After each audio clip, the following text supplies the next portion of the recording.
The Struggling Artist Record Club is a vinyl record subscription service where I hunt and curate the best punk and punk-adjacent music out there and mail their record to your door each and every month. Imagine finding your new favorite band from across the country without ever having to leave the house. It doesn't get much better than that. The excitement of discovering new music just got that much easier. As a member of the Struggling Artist Record Club, you are going to receive some of the best music you've ever heard from bands you may never even heard of. Whether you've been collecting records for years or just starting out, the Struggling Artist Record Club is designed specifically for you. And right now, all new members get a Struggling Artist Record Club exclusive along with the monthly selection. So head to StrugglingArtistRecordClub.com, pick a membership, and start building that collection today.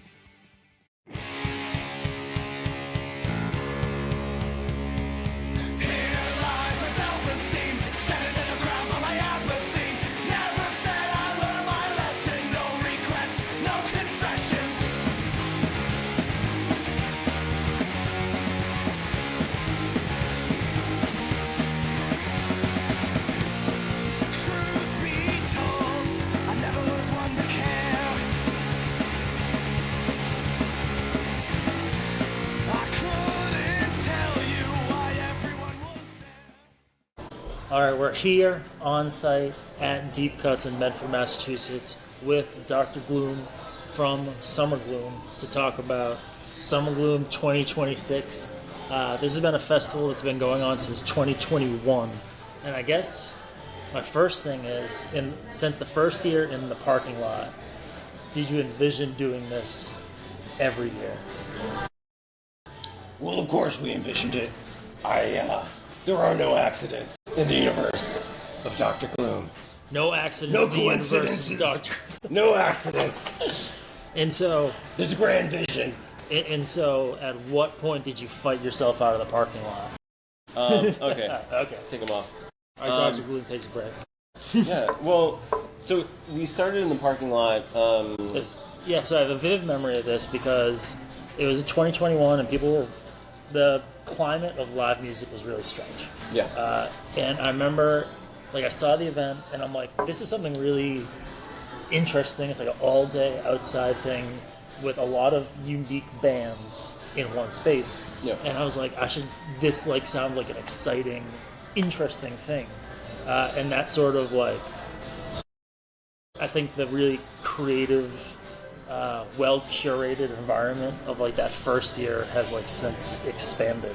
So I guess what was the vision at the very beginning? Were you just trying to pull off whatever we could in the years of COVID? Yeah, I mean the first Somergloom, it was just a show.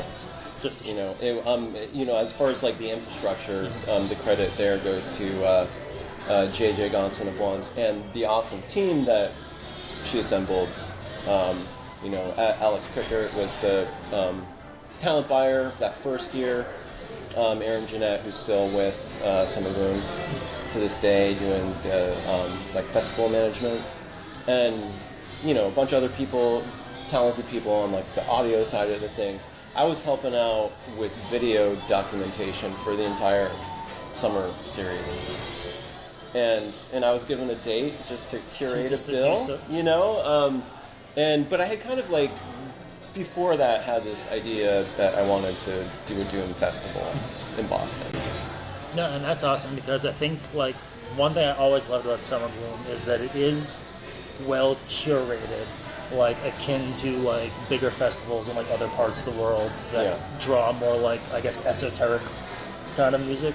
And while there's a musical diversity, there is a through line that connects all the artists. So I remember the first artist I ever saw play Somergloom, I think, was Joseph Allred. Oh, yeah. Completely mind-blowing guitar player. I've never seen anything like that. And then proceeding to see some of the heaviest bands in the universe. And so, what is your conception of, Gloom as a through line? When you're thinking about bands. And especially because now we're in 2026, this is, the punk year for Somergloom. Yeah. Which is kind of exciting. But all these bands bring, a really specific intensity, Yeah. We have A Night with Drop Dead, Miracle Blood, Severed Boy, KO Queen, Unhinged. That is much more like the hardcore punk space. Totally. But still, like, there's an intentionality Yeah. with that in the whole festival. Yeah, I mean, I think with the sort of the through line is Gloom. I've always, I wrote a couple grant applications and I had to like describe like what we were trying to do. So I think it said something about like, artists that create music that's like challenging, that's personal, that's has like intricacies to it. I forget the exact language that we use, but and then it's just like that, got that Gloom feeling. Yeah, and I had another conversation. I spoke recently this week with Kira McSpice, who I first saw play at Somergloom, and we were talking about how like people are moving more and more towards intense music. Yeah. Like people like fucking really crazy. I don't even want to say aggressive, but like intense forms of expression.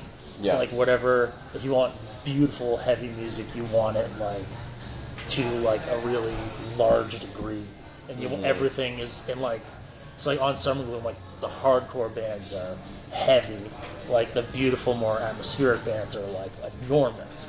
And so I guess for this year, like I feel like every year the scope sort of expands a little bit. So like, what was your vision for 2026? Well, I think the vision for every year is just to like book a good festival. Yeah. The hardcore night sort of came about. We already had Miracle Blood and Severed Boy confirmed, and usually I have some bands confirmed before everything really takes shape, and it takes shape when we book headliners. So when we got Drop Dead, I figured like we gotta, Miracle Blood makes sense, Severed Boy makes sense. They're heavy. They've all played in hardcore bands. So we booked a couple hardcore bands, Unhinged and KO Queen, to round it out, and they're both great bands. Yeah. So and one thing I've been curious about, because the venues have been changing a lot. Because I mean, I can only imagine it's really difficult to book a normal show. Yeah. Let alone a 1-day festival, let alone a 2-day festival, let alone 4 days. But it seems like every year there's always been at least some focus on Somerville. Like keeping like at least one Somerville venue involved, whether the whole festival's there or whether just like some shows are there. And has that been sort of intentional and just sort of how it's been happening? Absolutely. Because I always thought about it as like a Somerville event. And yeah, I think of it that way too. Yeah. In the description, I'll put like Boston's, Gloom Festival, because people know where Boston is. Right. They might not know Somerville or Medford or, but I've been a long time Somerville resident. Always wanted to have it in Somerville in some capacity. We were at the Armory a couple of years ago. That was great because they had 2 rooms that we could work with. Yeah, I remember there was like different vibes in different spaces. Yeah, and there's a lot to love about the Armory as a venue. It was great for having the vendors up on the mezzanine. Yeah.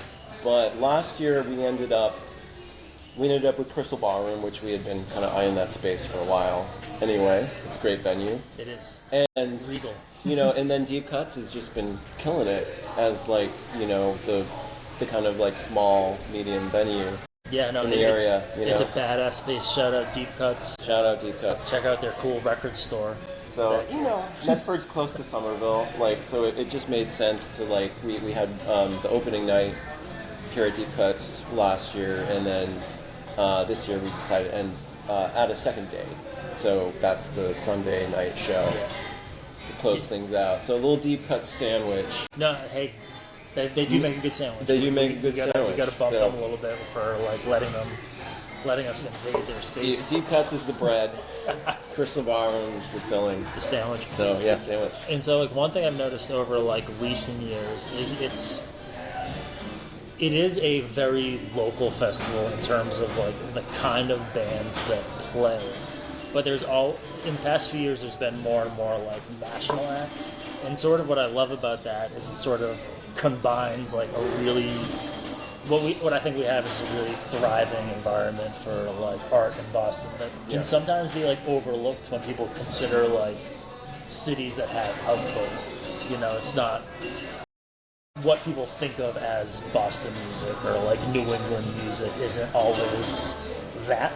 Yeah. And so I think it's really interesting like how it started to be like bigger bands but also operating on the same level that our amazing like local bands are.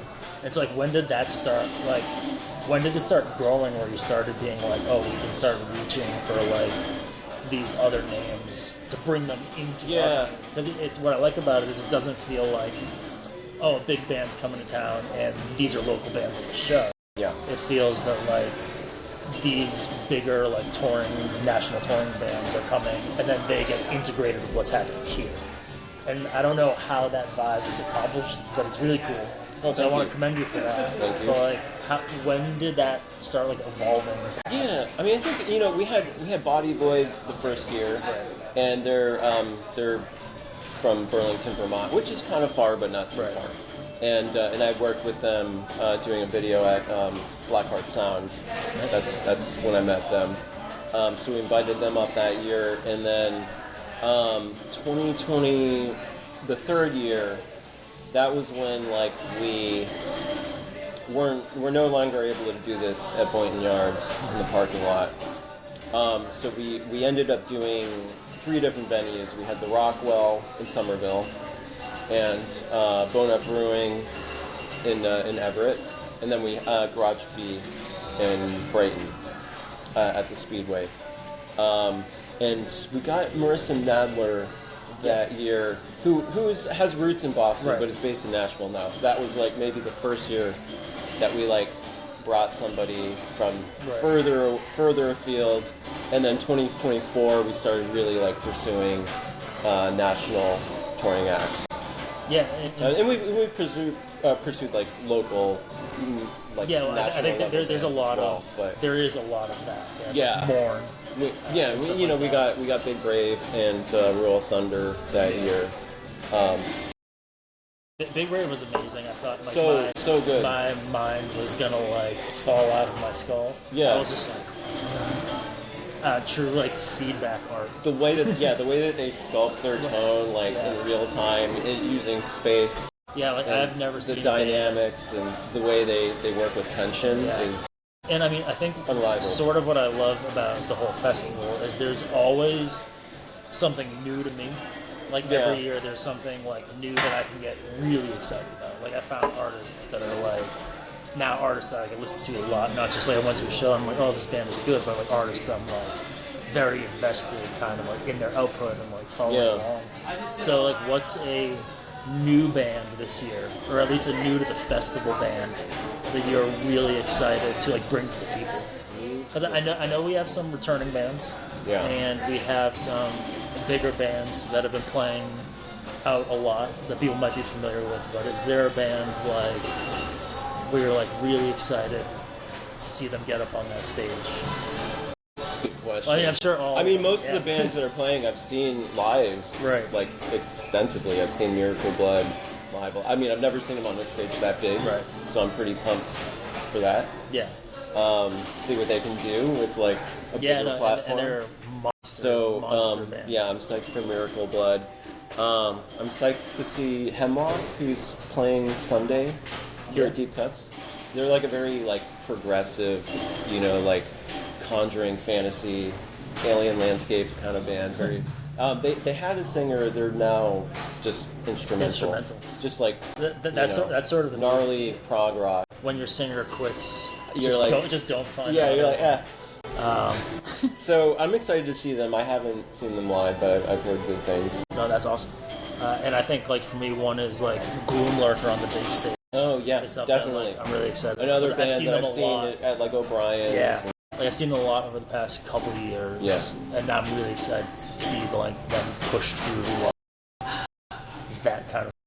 Yeah, definitely. And then like for the Thursday show, I'm really excited for Through a Glass Darkly because I don't know much about that band at all except like their records. They seem to maintain like a air of mystery. I also don't know much. Eric from Blackheart's sound. Yeah, he engineered the record. That's where I found out about that. Magnetar and Drew Ross Darkley are doing a mini tour together. Like 4 or 5 and I was shows. confused because I thought they were a New England band, but then it turns out they might be from They're like members. I feel Somebody like- lives in New Hampshire. Some people are in Arizona. in Long New distance band. Yeah, and I guess like this is like a lot of work. So like what's the most like gratifying part of this experience? And like how much of the year at what point of the year do you start like pulling your hair out about this? Probably during the booking process. Yeah. And then, as we're just like the entire time after. So, like 6 months out of the year. Yeah. Pretty much. But like so I guess one thing, like, what motivates you in like the team? Because I know there's like a bunch of people like involved in it. Yeah, there's like at the moment there's like 4 of us that are really making it happen, and then of course like all the staff and the volunteers, like when we actually venue staff. But we're definitely looking to open it up. Yeah, no, and it's awesome because it's way too much for people who aren't full time. No, yeah, I mean, like, it's a full-time thing to be, like, looking at, like, a year-round event. Yeah. And even with that, you're starting to expand into doing, like, one-off events. Right. Like, under the Somergloom moniker. Yeah, which is honestly, it's not that hard. It's like you book the show, you make a flyer, you hang some flyers up. Well, I do like that it's captured in, like, the same world. Yeah. Like you guys, not to get too far ahead of the festival, but you do have Gloom over Providence. I forget the specific name. The Gloom that came to Providence. The Gloom that came to Providence. That's Keith from Voodoo Sister is spearheading that. I gave him the blessing to use the Somerville awesome. brand. And Voodoo Sister's awesome. Like, really I saw them awesome. last year. Incredible. And I was like, I dragged one of my friends with me who's like not a Doom person at all. Yeah. Tries to be open-minded, but he just like reaches things he doesn't understand. Yeah. And then Voodoo Sister played it. It's like, I understand, and it made like the rest of the night make more sense. To me, where I'm like, and I feel like all the bills sort of, or a lot of them, there's like you get some nice like whiplash, so you don't get bored. It's not like the same style band. Yeah. Like, and I think the Sunday night show this year is sort of like the big whiplash. Yeah, that's definitely the whiplash and I think show. that's exciting because finally get to see 8 Foot Man-Child on Somergloom. Oh, yeah. Yeah, and they're like Gloom affiliates because they do Doom and Grill and have their own space. And I feel like they're big. I've booked several shows at their house. The Bang Space. Bang Space, yep. And so, I guess, what is there, like, other than booking a banging festival, which you guys are doing, is there some, like, greater thing you're trying to accomplish, like, in terms of, like, the community, like, the local community, or the general, like, music community? I think it's really, like, definitely trying to foster, like, more cohesion in the local scene, build bridges, draw people in, like with Voodoo Sister, like being able to draw people in with something that might be a little more accessible for them. And then maybe they see Body Void and they're like, this is also sick. Yeah, I didn't know I liked music where the vocals were all screaming. Well, sometimes, like, until you're in front of the volume, Yeah, you really understand it once you experience it. And I think it's sort of like started to be cemented into like, oh, this is a thing I'm looking forward to. Like every year, it's like, okay, now this is like reoccurring. And so, when the second year happened, at what point were you like, we're gonna do this again? And like, did that really start to solidify it in your brain? Yeah, and it kind of just like it rolled around. You're like, I think after the second year, like we got really good response. Yeah. And so we just kept doing it, and people get excited for it. It's definitely gratifying to hear people say that like they feel a sense of community when they go to Somergloom, and how it's like creating a space where people can feel like they belong and be creative and make connections. Yeah, and I think like that's probably like my favorite thing about it. Is that it brings together like a wide swath of people, and it's starting to feel. Every year that goes by, I'm like, oh, this is like more and more of a behemoth. Like, especially like Boston has like a lot of festivals that are great, but this one I think has like a bigger focus. And not all festivals need a focus. Sometimes it's great just to have like 100 bands of every stripe. Yeah. You know, and so like Nice Fest. Yeah, Nice Fest has that cover. And Nice Fest is great, and that's sort of like their concept. It's just like music. Exactly. But this has like a mood and brings out like the weirdos and freaks. Yeah. And stuff. No, respectfully freaks. No, absolutely. I mean, people all come to like dark music like for a reason. It's because something else in the world isn't working for them. Yeah. To me. And so it's sort of like a cool response to that. Yeah, and so I know when you guys did at the Armory, you had vendors. Are there going to be vendors this year? No vendors this year. We've been struggling to figure out how that works. Yeah, it's hard to find like a. I mean, I think what we would need to do, like Nice Fest has Small Mart handle the vendors, and it's just like a public art market out in Statue Park, and that's probably what we should be doing. But well, I mean, maybe next year. You got to run a whole festival. Exactly. Like one thing at a time. Like but the show, I am, the show has to happen. I'm psyched that we've got a little more music that you're going to be playing. Yeah, and so there's like offshoot events. And that's like its own series called Down in Davis. Yeah, and so it's sort of awesome because I've heard about the series, and then it's like, oh, this is like a sort of affiliated thing, and now you have like a nice stream. Yeah, we did one already that was like Somergloom affiliated. Yeah, Voodoo Sister, Savoir Faire, and Gia Green. That's awesome. And that was a great show. It's a lot of fun.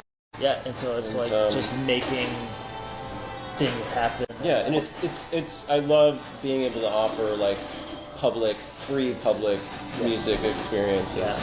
So one day it'll be a patch show. Yeah. Right. Yeah, and so I guess like as this is imminent on the horizon, what can people expect? What should people do next to take action to get in on the Gloom? Get in on the Gloom? Well, there's lots of ways. Yeah, I mean, obviously you can go to the festival. Buying a ticket in advance you don't really know how impactful that can be until you're on the other end of it. You know, watching the ticket sales and being like, are we going to break even? Yeah, are there going to be people at this show? And it's hard. And I mean, so like, I always try to like tell people, I'm like, just take a risk. It's like I had some friends this year. Like, I had a friend who like became a volunteer, and like. I did an interview with Eric from Magnetar, who's playing here Thursday night, and she sent me a really nice email. She's like, "Wow, I'm so on board with this band. I really like what they're doing. That's awesome. I'm really excited for the festival." And she like emailed a bunch of people like telling them they should go, and I'm like, "That's That's what we need. Yeah, word of mouth. Well, I think what makes it exciting is it's like a thing that people go to that they want to tell everyone. Yeah, so it's like, hey, this cool thing happens every year. Like, I want to go. You should come with me. Yeah. Like, and I think that has sort of been like such a killer thing to make it grow and like bring community together. Yeah. But yeah, I think it's a lot to look forward to. So Somergloom 2026 is happening this week. We have Thursday, August 6th here at Deep Cuts is the Outlords, Magnetar, Through a Glass Darkly, and Swamphead. Friday, August 7th. Do you want to let people know the lineup is banging on? Oh yeah, so that's Drop Dead night. We got Rhode Island's Drop Dead, legendary hardcore band, vegan hardcore band, Animal Rights. Ben from Drop Dead runs Armageddon Shop and label. He's been doing the label for ages. Great metal and punk label. And then we got Miracle Blood, Severed Boy, Death Doom, KO Queen, and Unhinged. Yeah. And Saturday, Junius, headlines. It's their Sotera record release. We got Planning for Burial, which I'm really excited for. I've been trying to get Planning for Burial for a while now. And we've also got Hero from Philly, awesome instrumental post-metal band. Ballast, members of Summoner, just like great kind of atmospheric, psychedelic, hard rock. And Gloom. Yeah. So it's going to be great. And yeah. And Sunday night we're back at Deep Cuts. Sunday night we're back at Deep Sandwich, Cuts. 8-Foot Man-Child, Guts, Spirit Hotel, and Hemlock. So definitely come out. Somergloom is an awesome thing. It's really awesome what you guys have built over like these past few years. And I'm really excited for the coming week. Thanks for taking the time to talk to me. Yeah, thank you. We'll see you in the Gloom.